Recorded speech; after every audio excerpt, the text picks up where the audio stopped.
돈을 어떻게 쓰느냐가 인생을 말해줍니다. 나이 들수록 돈의 쓰임은 곧 인생의 방향이 됩니다. 이 말이 처음엔 와닿지 않을 수도 있습니다. 하지만 지금부터 차근차근 이야기를 풀어나가면 당신도 고개를 끄덕이게 될 겁니다. 누구나 돈을 벌고 쓰며 살아갑니다. 태어나서 죽는 날까지 우리는 끊임없이 돈과 관계를 맺으며 살아가죠. 돈을 벌기 위해 일하고 그 돈으로 삶을 꾸려갑니다. 그런데 말입니다. 정작 우리를 힘들게 하는 건 돈이 없는 게 아닙니다. 돈을 다루는 습관입니다. 이게 무슨 말이냐고요? 많은 시니어들이 이렇게 말하죠. 난 사치는 안 부려. 그냥 필요한 거 조금씩 사는 거야. 남들처럼 막 쓰진 않아. 그 말을 들으면 정말 그럴 것 같습니다. 실제로 그분들은 명품 가방을 사지도 않고 고급 레스토랑을 가지도 않습니다. 해외여행도 자주 가지 않죠. 하지만 돌아보세요. 통장 잔고를 보세요. 그 조금씩이 쌓여 가장 소중한 노후의 평안을 갉아먹고 있습니다. 커피 한 잔, 택시비, 홈쇼핑에서 산 물건, 자식에게 준 용돈, 건강에 좋다며 산 건강식품. 하나하나는 작아 보이지만 모이면 엄청난 금액이 됩니다. 오늘은 함께 이야기하려 합니다. 요즘 시니어들이 버려야 할 소비 습관, 특히 가난을 반복시키는 사람들의 집착 소비 습관에 대해서요. 이 이야기가 불편할 수도 있습니다. 어쩌면 당신의 이야기일 수도 있으니까요. 하지만 불편함을 넘어서면 진짜 자유가 기다리고 있습니다. 이 이야기 속에서 어쩌면 당신 자신의 모습을 발견하게 될지도 모릅니다. 그리고 그게 변화의 시작이 될 겁니다. 자, 이제 시작해 볼까요? 첫 번째, 보여주기 위한 소비. 체면은 비싼 취미입니다. 체면이라는 이름의 감옥. 저 사람들 앞에서 초라해 보이면 안 되지. 나도 이 정도는 돼야지. 이런 생각으로 지갑을 여는 순간이 있었나요? 아마 한두 번쯤은 있을 겁니다. 아니, 솔직히 말하면 꽤 자주 있었을지도 모릅니다. 많은 사람들이 체면이라는 이름으로 불필요한 돈을 씁니다. 모임에서, 행사에서, 친구들 앞에서 나도 이 정도는 된다는 걸 보여주려 합니다. 이건 비단 시니어들만의 문제가 아닙니다. 젊은 사람들도 마찬가지죠. 하지만 시니어에게는 더 위험합니다. 왜냐하면 더 이상 돈을 벌 시간이 많지 않기 때문입니다. 동창회 날이 다가옵니다. 머릿속이 복잡해집니다. 뭐 입고 가지? 작년에 입었던 옷은 좀 낡아 보이는데. 새로 하나 사야 하나? 친구들이 다 멋있게 입고 올 텐데. 결국 백화점으로 향합니다. 그리고 평소라면 절대 살 수 없는 가격의 옷을 삽니다. 카드를 긋는 순간 가슴이 철렁하지만 뭐 이 정도는 이라며 스스로를 위로합니다. 손자 돌잔치에 초대받았습니다. 다른 친척들이 얼마나 줄지 궁금합니다. 요즘 시세가 얼마지? 10만 원? 20만 원? 근데 나는 친할머니인데 다른 사람들보다 적게 줄 순 없잖아. 결국 통장을 털어 다른 사람들보다 더 큰 봉투를 준비합니다. 손자에게 주는 거니까 아깝진 않지만 그래도 통장 잔고를 보면 한숨이 나옵니다. 지인들과의 식사 자리, 계산할 시간이 다가옵니다. 다들 지갑을 꺼내는데 누가 먼저 계산할지 눈치를 봅니다. 내가 이 정도도 못하나? 그 생각에 계산서를 덥석 집어듭니다. 5만 원, 10만 원. 적지 않은 금액이지만 이번 한 번이야라며 스스로를 설득합니다. 하지만 잠시 멈춰서 생각해 보세요. 그 사람들은 당신이 무슨 옷을 입었는지 정말 기억이나 할까요? 당신이 얼마짜리 선물을 했는지 진심으로 중요하게 생각할까요? 솔직히 말하면 아닙니다. 사람들은 자기 일로 바쁩니다. 당신이 무엇을 입었든 무엇을 선물했든 그날 저녁이면 잊어버립니다. 일주일만 지나도 그 모임이 있었는지조차 희미해집니다. 한 달만 지나면 그들도 자기 삶에 바빠 당신의 체면, 따위는 까맣게 잊어버립니다. 심지어 누가 뭘 입었고 누가 밥값을 냈는지조차 기억하지 못합니다. 하지만 당신의 통장 잔고는 정확히 기억하고 있죠. 그날 당신이 쓴 돈을요. 그리고 그 돈은 다시 돌아오지 않습니다. 체면은 비싼 취미입니다. 그것도 아주 비싼 취미죠. 더 슬픈 건 그 체면이라는 게 실제로는 존재하지도 않는다는 겁니다. 당신이 혼자 만들어낸 환상일 뿐입니다. 체면을 지키려다 보면 점점 더 큰 체면이 필요해집니다. 한 번 좋은 옷을 입고 나가면 다음엔 더 좋은 옷을 입어야 할 것 같습니다. 한 번 식사를 사면 다음에도 사야 할 것 같습니다. 이게 바로 체면의 덫입니다. 한 번 시작하면 멈출 수가 없습니다. 마치 굴러가는 눈덩이처럼 점점 더 커지고 무거워집니다. 그리고 어느 날 깨닫습니다. 나는 누구를 위해 이렇게 살고 있는 거지? 남들 눈에 괜찮아 보이려고, 남들에게 초라해 보이지 않으려고 평생을 그렇게 살아왔다는 거요. 진짜 체면은 남이 세워주는 게 아닙니다. 내가 스스로 지킬 때 생기는 품격입니다. 명품 가방 하나보다 깨끗한 말 한마디가 훨씬 귀합니다. 비싼 식사 한 번 사는 것보다 약속을 지키는 사람이 더 존경받습니다. 생각해 보세요. 당신이 정말 존경하는 사람은 어떤 사람인가요? 비싼 옷을 입은 사람? 돈을 많이 쓰는 사람? 아니죠. 말과 행동이 일치하는 사람, 어려운 상황에서도 원칙을 지키는 사람, 다른 사람을 배려할 줄 아는 사람. 이런 사람들을 존경합니다. 그게 진짜 체면입니다. 겉으로 보여지는 게 아니라 내면에서 우러나오는 품격이죠. 당신이 정말 지켜야 할 체면은 뭘까요? 그건 남들 앞에서 잘난 척하는 게 아닙니다.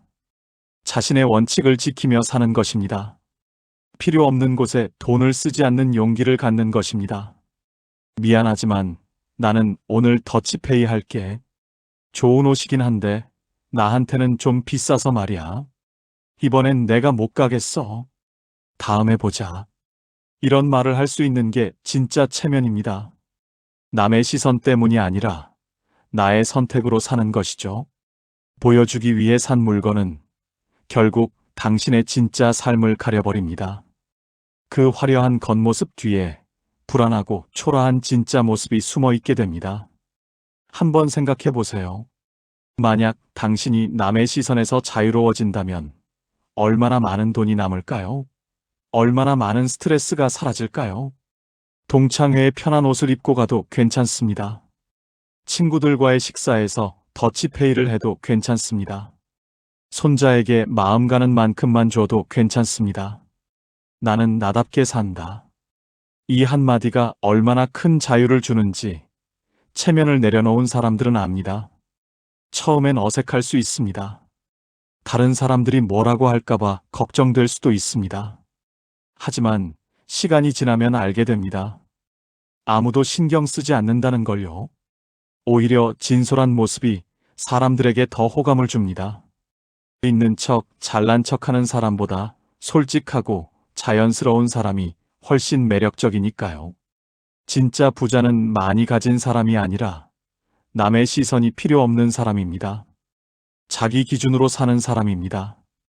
당신도 그런 사람이 될 수 있습니다. 오늘부터요. 체면이라는 무거운 짐을 내려놓으세요. 그리고 가벼워진 마음으로 진짜 당신의 삶을 살아가세요. 두 번째, 외로움을 달래기 위한 소비. 비어있는 마음은 카드로 채워지지 않습니다. 고요한 집, 소란스러운 마음. 은퇴 후 시간이 많아집니다. 처음엔 좋습니다. 드디어 내 시간이 생겼다 하며 기뻐합니다. 평생 바쁘게 살았으니 이제 좀 쉬어도 되겠다 싶죠. 출근할 곳도 없고 매일 바쁘게 만나던 사람들도 뜸해집니다. 동료들은 각자의 삶을 살고 가족들은 자기 일로 바쁩니다. 집에 혼자 앉아있는 시간이 길어집니다. 처음 한두 달은 괜찮습니다. 밀린 드라마도 보고 책도 읽고 동네도 산책하며 지냅니다. 그런데 그것도 얼마 못 갑니다. 반년, 1년이 지나면서 묘한 감정이 밀려옵니다. 텅 빈 집, 조용한 거실, 아무도 없는 식탁. 이게 매일매일 반복됩니다. 외로움입니다. 말로 설명하기 어려운 가슴 한구석이 허전한 그 느낌. 누군가와 이야기하고 싶은데 전화할 사람도 마땅치 않고 어딘가 나가고 싶은데 갈 곳도 없는 그 느낌. 그리고 사람들은 그 외로움을 채우려 합니다. 무언가로요. 리모컨을 듭니다. 홈쇼핑 채널로 돌립니다. 화면 속 쇼호스트가 열정적으로 제품을 설명합니다. 이거 정말 좋아요. 제가 직접 써봤는데요. 오늘만 특가입니다. 무료 배송에 사은품까지. 마지막 기회예요. 귀가 솔깃해집니다. 이거 하나쯤이야. 있으면 쓸 때도 있을 거고. 이렇게 싼데 안 사면 손해잖아. 오늘 뭐 하나 사면 기분이 좀 나아질 것 같은데. 전화기를 듭니다. 주문 번호를 누릅니다. 주문이 완료되는 순간 묘한 만족감이 듭니다. 뭔가 했다는 느낌이죠. 하루가 의미 있게 느껴집니다. 그리고 며칠을 기다립니다. 택배가 올 날을 손꼽아 기다립니다. 그 기다림조차 외로움을 잊게 해주니까요. 드디어 택배가 도착합니다. 상자를 뜯는 순간의 설렘, 새 물건을 만지는 기쁨, 그날 하루는 뭔가 채워진 것 같은 기분이 듭니다. 하지만 일주일만 지나면 그 물건은 구석에 쌓여 있습니다. 더 이상 만지지도 않고 쓰지도 않습니다. 그리고 또다시 외로움이 찾아옵니다. 이게 한두 번이 아닙니다. 계속 반복됩니다. 집안을 둘러보세요. 안 쓰는 물건이 얼마나 많나요? 건강 쿠션, 마사지기, 주방용품, 의류, 건강식품, 상자도 안 뜯은 것들이 쌓여 있습니다. 그 물건들을 사는데 쓴 돈이 얼마인가요? 10만 원? 50만 원? 어쩌면 100만 원이 넘을 수도 있습니다. 더 슬픈 건 그 돈으로도 외로움은 해결되지 않았다는 겁니다. 물건은 외로움을 달래주지 못합니다. 아무리 좋은 안마의자를 사도, 아무리 비싼 건강식품을 먹어도, 아무리 예쁜 옷을 입어도 외로움은 그대로입니다. 왜냐하면 외로움은 무언가의 부족이 아니라 누군가의 부재 때문이니까요. 당신에게 필요한 건 새로운 물건이 아니라 새로운 연결입니다. 대화입니다. 교감입니다. 사람의 온기입니다. 오히려 집안엔 쓸모없는 물건만 늘어나고 지갑은 점점 가벼워집니다. 그리고 그 텅 빈 지갑을 보며 또 다른 불안이 찾아옵니다. 나 이렇게 살아도 되나? 돈은 왜 이렇게 없지? 노후 준비는 제대로 하고 있는 건가? 불안해지니까 또 외로워집니다. 외로우니까 또 물건을 삽니다. 악순환입니다. 이 고리를 끊지 않으면 평생 이렇게 살게 됩니다. 외로움은 사람으로 치유되는 것이지 물건으로 달래는 게 아닙니다. 한 통의 전화가 어떤 물건보다 마음을 따뜻하게 합니다. 함께 걷는 산책로가 어떤 건강기구보다 건강에 좋습니다. 이웃과 나누는 짧은 대화가 어떤 드라마보다 재미있습니다. 지인에게 전화해 보세요. 요즘 어떻게 지내? 이 한마디면 충분합니다. 동네 복지관에 가보세요. 거기엔 당신과 비슷한 나이의 사람들이 모여 있습니다. 수업도 듣고, 운동도 하고, 수다도 떱니다. 봉사활동을 시작해 보세요. 누군가를 돕는 일은 당신의 마음도 채워줍니다. 취미 모임에 가입해 보세요. 등산, 사진, 노래, 춤, 뭐든 좋습니다. 같은 관심사를 가진 사람들과 만나는 것만으로도 외로움은 많이 사라집니다. 소비가 아닌 관계로. 오늘부터 이렇게 해보세요. 물건을 사고 싶은 마음이 들 때 잠시 멈추고 자문해 보는 겁니다. 나는 지금 외로운 건 아닐까? 이 물건이 아니라 누군가와 이야기하고 싶은 건 아닐까? 이 돈으로 친구를 만나면 어떨까? 그리고 카드 대신 전화기를 듭니다. 주문 대신 약속을 잡습니다. 커피 한 잔 값이면 친구와 함께 카페에 갈 수 있습니다. 홈쇼핑에서 물건 사는 돈이면 복지관 수업을 몇 달은 다닐 수 있습니다. 외로움을 돈으로 채우려 하지 마세요. 관계로 채우세요. 그게 진짜 부자로 가는 길입니다. 돈도 남고 마음도 풍요로워지는 길입니다. 세 번째, 자식을 향한 과도한 소비. 사랑이라는 이름의 희생은 때로 독이 됩니다. 나는 괜찮아. 애들이 잘 되면 그걸로 됐지. 이 말 얼마나 많은 부모들이 하는지 아시나요? 아마 당신도 한 번쯤은 해봤을 겁니다.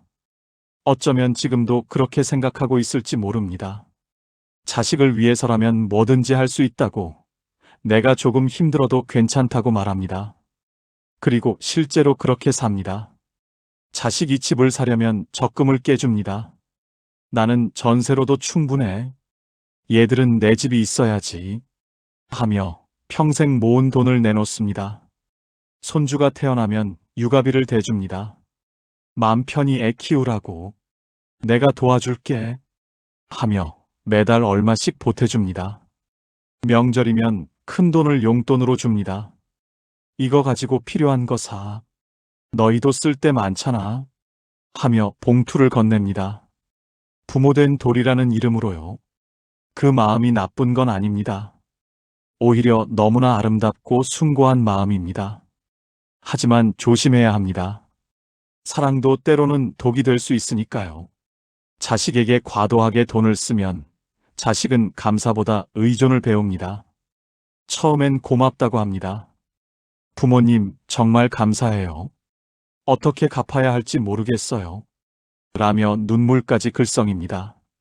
하지만 시간이 지날수록 그건 당연한 것이 됩니다. 우리 부모님은 원래 이런 분이야. 우리한테 잘해주시는 거지. 감사는 점점 희미해지고 기대만 커집니다. 이번에도 도와주실 거야. 지난번에도 그러셨으니까 부모님한테 말씀드리면 될 거야. 어떻게든 해주실 거야. 그리고 어느새 자식은 스스로 해결하려 하지 않습니다. 어려운 일이 생기면 부모에게 손을 벌립니다. 부모의 도움이 없으면 불안해하고 스스로 해결하려는 힘을 잃어버립니다. 이게 과연 자식을 위한 걸까요? 부모의 희생, 자식의 부담, 그리고 부모는 점점 빈 주머니와 외로움만 남습니다. 통장 잔고를 확인할 때마다 한숨이 나옵니다. 내 노후는 어떻게 하지? 하는 불안이 밀려옵니다. 자식에게 줄 땐 대단하다고 생각했는데 막상 나중에 보니 내가 쓸 돈이 없습니다. 더 슬픈 건 자식이 그 희생을 알지 못한다는 겁니다. 부모는 자신의 삶을 희생하며 돈을 주지만 자식은 그저 도움을 받은 것 정도로만 생각합니다. 부모가 얼마나 고생해서 그 돈을 모았는지, 그 돈을 주고 얼마나 불안한지 잘 모릅니다. 그리고 어느 날 부모가 자식에게 말합니다. 나도 이제 돈이 별로 없어서. 그때 자식은 놀랍니다. 땡, 부모님이 돈이 없으시다고? 그리고 어색한 침묵이 흐릅니다. 진짜 사랑은 주는 것이 아닙니다. 스스로 설 수 있게 돕는 것입니다. 물고기를 주는 게 아니라 물고기 잡는 법을 가르치는 겁니다. 돈을 주는 게 아니라 돈을 관리하는 법을 알려주는 겁니다. 자식이 정말 어려울 때 한 번쯤 도와줄 수는 있습니다. 그게 부모니까요. 하지만 그게 습관이 되어선 안 됩니다.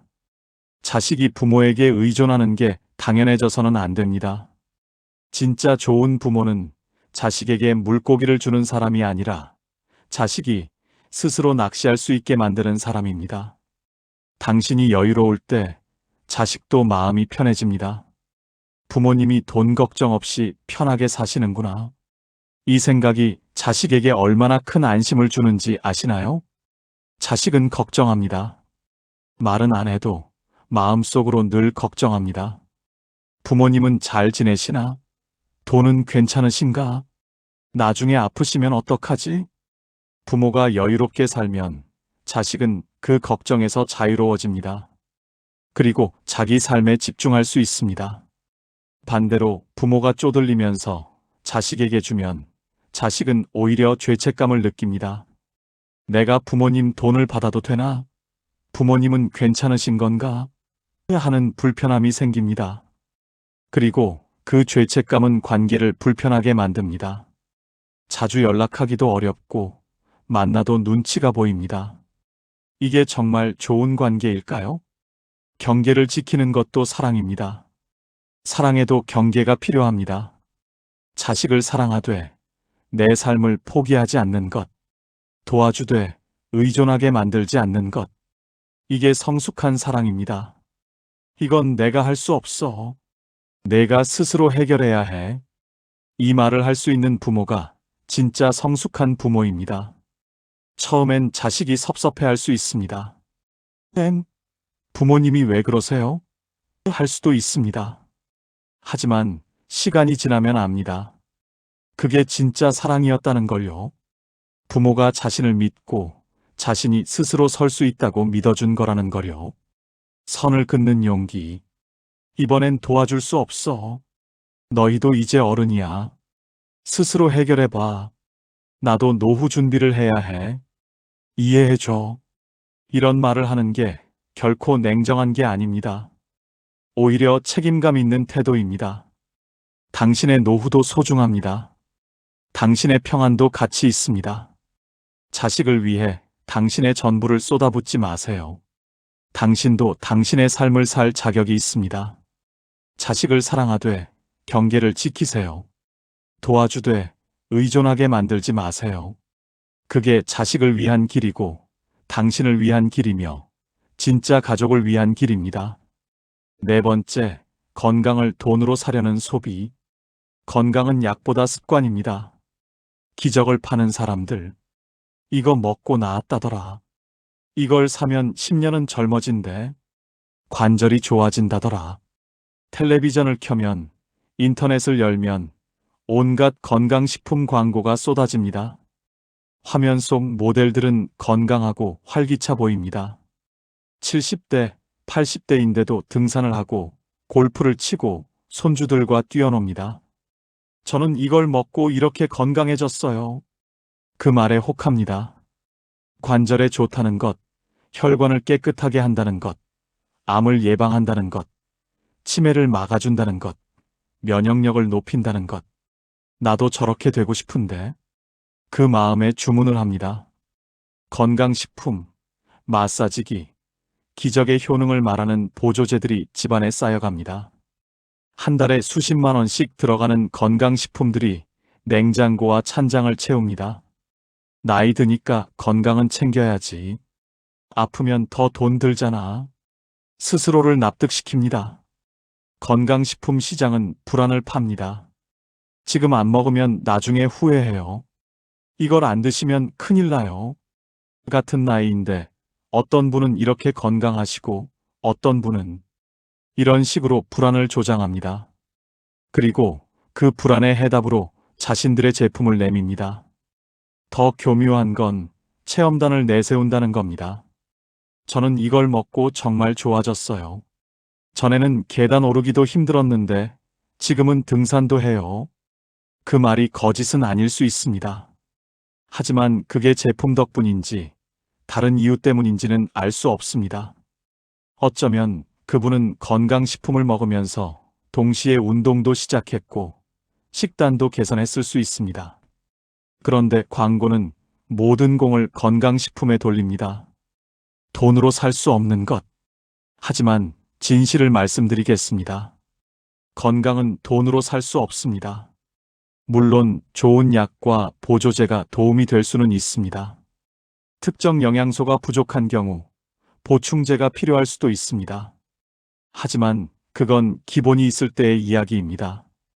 기본이 없이, 습관이 없이 비싼 약만 먹는다고 건강해지진 않습니다. 매일 술 마시고 과식하고 운동 안 하면서 건강식품만 먹는다고 건강해질까요? 당연히 아니죠. 건강식품은 보조일 뿐입니다.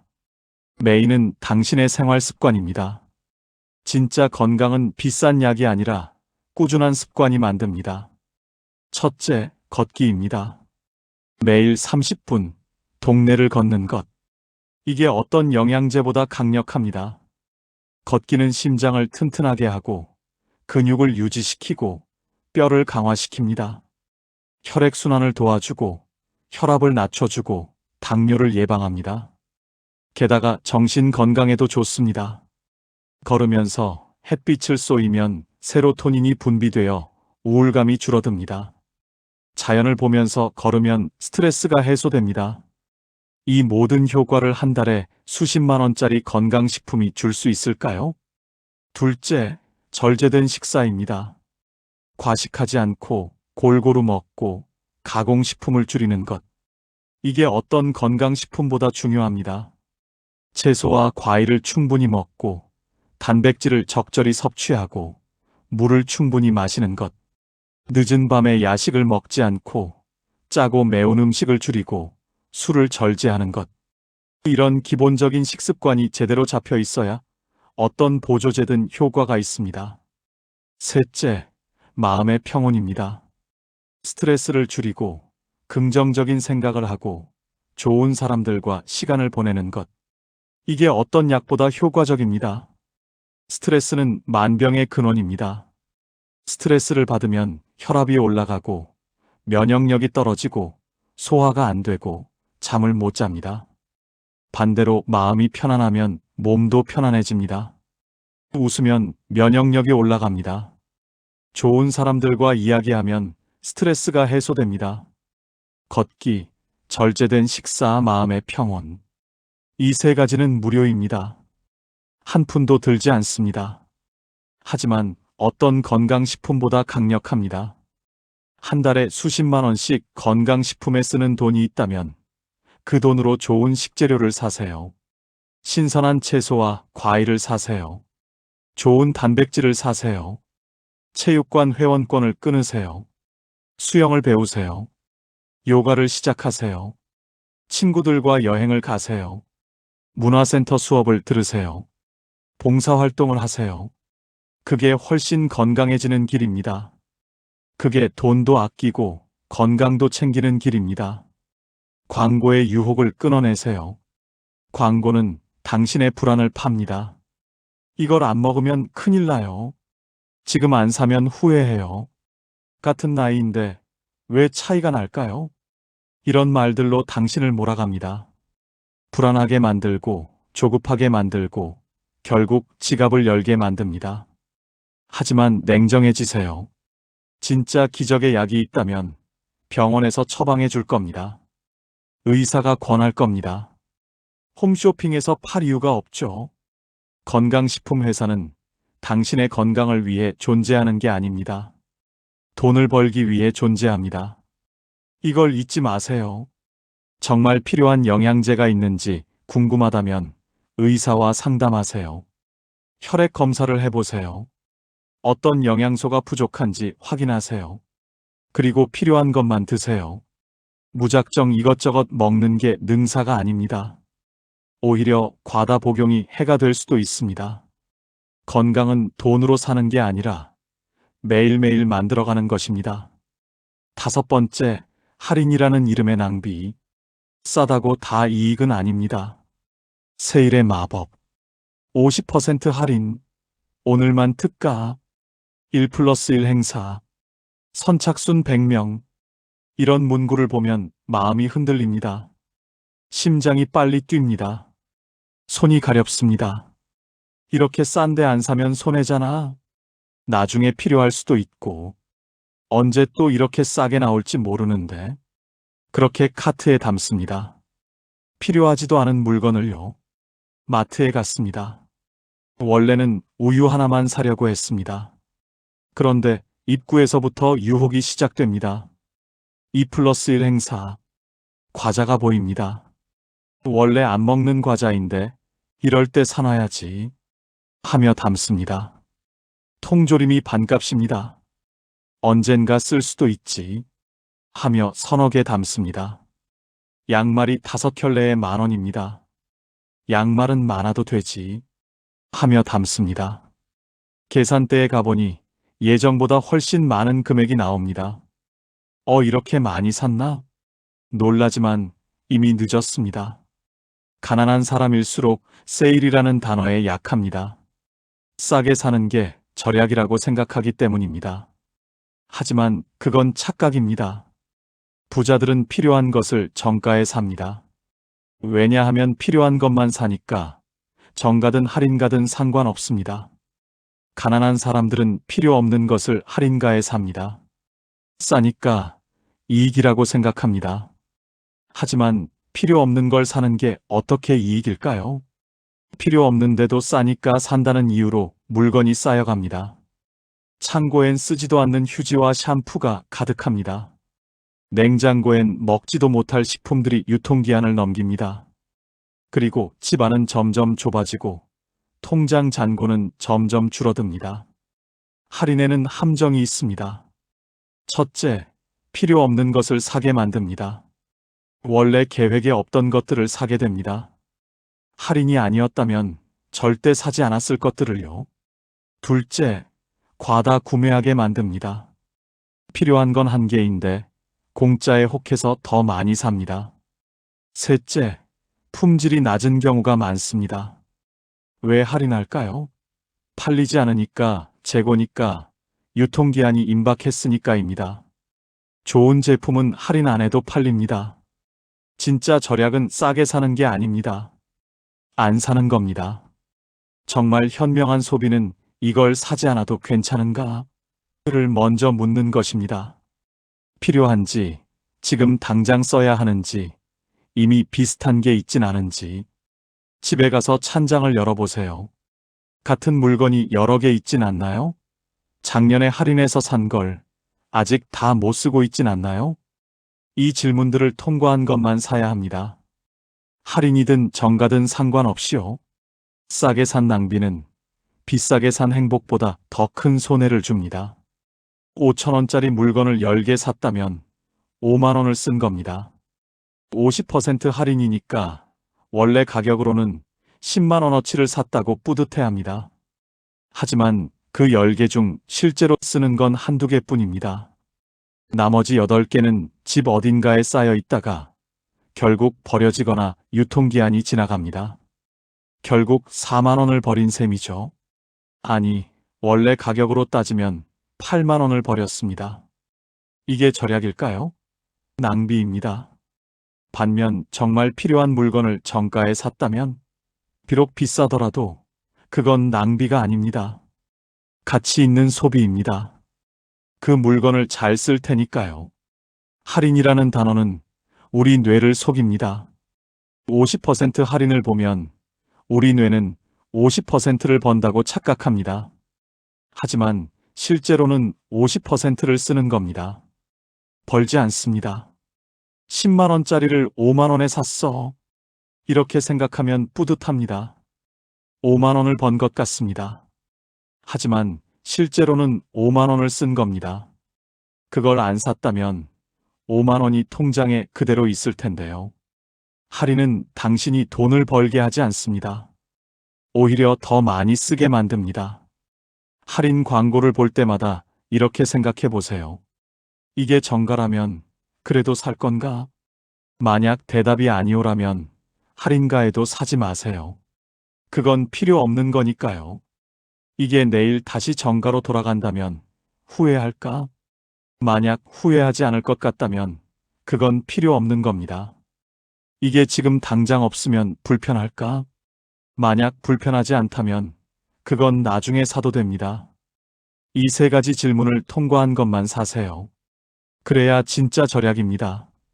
진짜 현명한 사람은 많이 아는 사람이 아니라 필요 없는 걸 거절할 줄 아는 사람입니다. 이거 할인하는데? 아니야, 난 필요 없어. 이 말을 할 수 있는 게 진짜 힘입니다. 유혹을 이기는 힘입니다. 처음엔 어렵습니다. 할인을 놓치는 게 아까운 것 같습니다. 하지만 참으세요. 한 달만 지나면 알게 됩니다. 그거 안 샀는데도 아무 문제 없다는 걸요. 오히려 통장 잔고가 늘어나 있다는 걸요. 집을 한번 둘러보세요. 쓰지 않는 물건들이 얼마나 많나요? 그 물건들을 사는데 쓴 돈이 얼마인가요? 옷장을 열어보세요. 태그 달린 옷이 몇 벌이나 되나요? 할인해서 샀는데 막상 안 입게 되더라 하는 옷들이요. 냉장고를 열어보세요. 유통기한 지난 식품이 얼마나 되나요? 싸게 샀는데 다 못 먹었다 하는 것들이요. 그 돈이 지금 통장에 있다면 당신의 삶이 얼마나 달라졌을까요? 이제부터라도 늦지 않았습니다. 할인에 현혹되지 마세요. 정말 필요한 것만 사세요. 비우는 삶이 채우는 살보다 풍요롭습니다. 물건이 적을수록 마음은 더 자유로워집니다. 습관의 소비가 가장 위험한 이유는 우리가 의식하지 못한다는 겁니다. 당연하게 쓰니까 낭비인지조차 모릅니다. 오히려 나는 큰돈 안 쓴다고 생각합니다. 명품도 안 사고 여행도 자주 안 가고 외식도 별로 안 하니까요. 하지만 작은 돈들이 샌다는 걸 모릅니다. 매일매일 조금씩 조금씩 새어나간다는 걸요. 가난은 언제나 마음의 습관에서 시작됩니다. 부자도 낭비하면 가난해지고 가난한 사람도 절제하면 부자가 됩니다. 나이가 든다는 건 돈을 많이 쓰는 시기가 아니라 돈을 제대로 쓸 줄 아는 시기로 들어선다는 뜻입니다. 돈은 당신의 철학을 비추는 거울입니다. 그 거울을 맑게 닦을수록 당신의 인생은 더 단단해집니다.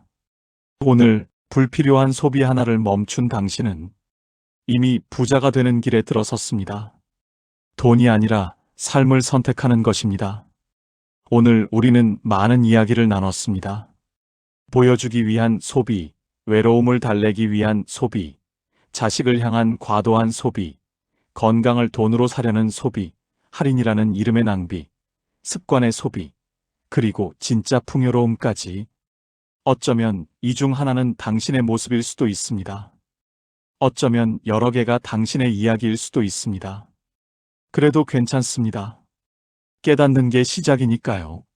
중요한 건 지금부터입니다. 어제는 바꿀 수 없지만 오늘은 바꿀 수 있습니다. 변화는 오늘부터. 변화는 거창한 데서 시작하지 않습니다. 작은 결심에서 시작합니다.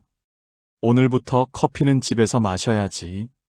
오늘부터 필요 없는 건 안 사야지. 오늘부터 습관적으로 지갑 열지 말아야지. 이런 작은 결심들이 모여서 큰 변화를 만듭니다. 오늘부터 지갑을 열기 전에 한 번만 더 생각해 보세요. 이게 정말 필요한가? 이게 내 삶을 더 행복하게 만드나? 10년 후에 나는 이 선택에 고마워할까? 이 질문들이 당신의 소비를 바꿀 겁니다. 그리고 그 변화가 당신의 인생을 바꿀 겁니다. 완벽하지 않아도 됩니다. 에이, 나는 안 될 거야. 의지가 약해서. 이런 생각하지 마세요. 완벽할 필요 없습니다. 가끔 실수해도 괜찮습니다. 가끔 필요 없는 걸 사도 괜찮습니다. 가끔 충동 구매를 해도 괜찮습니다. 중요한 건 완벽이 아니라 방향입니다. 조금씩이라도 나아지고 있다면 그걸로 충분합니다. 작년보다 올해가 나아지면 됩니다. 지난달보다 이번 달이 나아지면 됩니다. 천천히, 꾸준히 가세요. 그게 진짜 변화입니다. 진짜 풍요로움은 많이 가진 데 있지 않습니다. 필요한 것을 가진 데 있습니다. 집이 물건으로 가득 차 있어도 마음이 불안하면 가난한 겁니다. 집이 단순해도 마음이 평안하면 부자인 겁니다. 당신은 어떤 삶을 원하시나요? 물건이 많은 삶, 아니면 평안이 많은 삶, 돈이 많은 삶, 아니면 걱정이 적은 삶, 화려한 삶, 아니면 행복한 삶. 선택은 당신의 것입니다. 그리고 그 선택은 오늘, 지금, 이 순간부터 시작됩니다. 나이 들수록 돈의 쓰임은 곧 인생의 방향이 됩니다. 오늘 당신이 선택한 소비가 내일의 당신을 만듭니다. 현명하게 쓰세요. 의미 있게 쓰세요. 그리고 가장 중요한 것, 당신 자신을 위해 쓰세요. 당신의 노후는 소중합니다. 당신의 평안은 가치 있습니다. 체면보다는 평안을, 물건보다는 관계를, 할인보다는 필요를, 습관보다는 의식을 선택하세요. 돈을 어떻게 쓰느냐가 인생을 말해줍니다. 오늘부터 당신의 인생을 다시 써내려 가세요. 평안하고 풍요로운 노후를 향해 한 걸음씩 나아가시길 바랍니다. 오늘의 영상이 마음에 닿았다면 좋아요와 구독으로 함께 해주세요. 당신의 하루가 조금 더 단단하고 여유로워지길 바랍니다. 다음 영상에서 또 만나요. 별책룸이었습니다.